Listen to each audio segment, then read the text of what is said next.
Hello दोस्तों, PF members के लिए एक बहुत बड़ी अपडेट निकल के आ रही है दोस्तों, जिसके बारे में जानकारी देने वाला हूं। जैसा कि मैंने अपने पिछले वीडियो में आपको बताया था कि ईपीएफओ के सिस्टम में कुछ नया बदलाव होने जा रहा है और उसके तहत ईपीएफओ का जो सर्विस है वो कुछ देर के लिए, कुछ दिन के लिए टेम्पररी अनअवेलेबल रहेगा। ठीक है, वो डिटेल क्या है दोस्तों, बहुत सारे लोग कमेंट करके पूछ रहे हैं। मैंने वीडियो बता दिया है, फिर भी लोग कमेंट करके पूछ रहे हैं कि ईपीएफओ में मेरा क्लेम नहीं हो रहा है, एरर आ रहा है, क्या समस्या है, कैसे ठीक होगा, कैसे ठीक करें।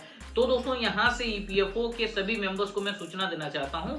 हालांकि मैंने अपने पिछली वीडियोज में भी आपको बताया है कि ईपीएफओ 3.0 लॉन्च होने वाला है, जिसके तहत बहुत सारे जो अप्लाई करने का प्रोसेस, केवाईसी करने का प्रोसेस, बहुत सारे जो स्टेप बाय स्टेप प्रोसेस आप लोगों को अभी तक ईपीएफओ की तरफ से बताए गए थे, सारा प्रक्रिया जो है दोस्तों वो बदल जाने वाला है। कुछ ना कुछ यहाँ पे नया होने वाला है, जिसके तहत ईपीएफओ क्या कर रही है कि अपने सिस्टम में माइग्रेशन का काम कर रही है, मेंटेनेंस का काम कर रही है। आप देख सकते हैं scheduled system migration and temporary service unavailability का यहाँ पे आपको नोटिफिकेशन दिख जाएगा। चाहे आप उमंग एप्लीकेशन में ट्राई करिए, चाहे आप ईपीएफओ के मेंबर पोर्टल में ट्राई कीजिए, यहाँ पे दोस्तों काम चल रहा है। देख सकते हैं सर्विस अनअवेलेबल रहेगा कब से, 26 जून से, और कब तक रहेगा, 30 जून तक रहेगा दोस्तों, रात 12 बजे तक 30 जून तक ये समस्या सभी लोगों को, सभी ईपीएफओ मेंबर को फेस करना पड़ेगा। यानी कि दोस्तों 4 दिनों के लिए ईपीएफओ का जो पूरा प्रक्रिया है, पूरा का जो सिस्टम है दोस्तों, पूरा जो साइट है, पूरा उस पर मेंटेनेंस चल रहा है। टोटली उसको न्यू लुक दिया जाएगा।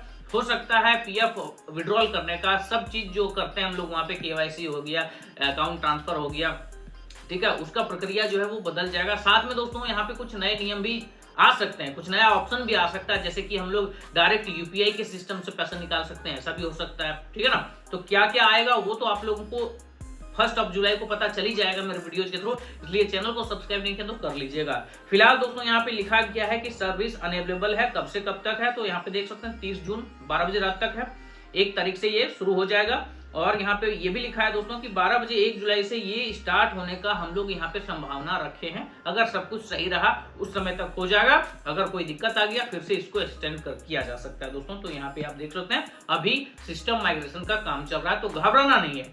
अब बात करते हैं दोस्तों कि जो पीएफ मेंबर अभी पीएफ विड्रॉल करना चाहते हैं उनको क्या करना चाहिए। देखिए दोस्तों, अभी 4 दिनों के लिए तो पीएफ का सिस्टम पूरा का पूरा ठप है।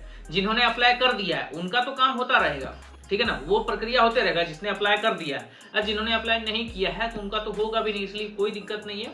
30 जून तक आप लोगों को हाथ पैर नहीं मारना है, क्योंकि होगा ही नहीं। जैसे सिस्टम फिर आ जाएगा हम लोगों को चेक करने दीजिएगा कि क्या क्या ऑप्शन आया है, कैसे कैसे उसे यूज करते हैं, क्या क्या अच्छा ऑप्शन आया है, क्या क्या बुरा ऑप्शन आया है, क्या क्या नया यहाँ पे निकल के आ रहा है, हम लोग देख लेंगे। वीडियो देख लीजिएगा, उसके बाद आप लोगों को अपना क्लेम इनिशिएट करना है। ये जानकारी आप लोगों को कैसा लगा कमेंट करके जरूर बताइएगा। साथ में आप ये वीडियो कौन से स्टेट से देख रहे हैं उसका नाम भी जरूर बताइएगा। चैनल को सब्सक्राइब कर लीजिएगा, फ्यूचर में काम आएगा दोस्तों। आज के इस वीडियो में इतना ही, मिलते हैं अपने अगली वीडियो में। Thank you.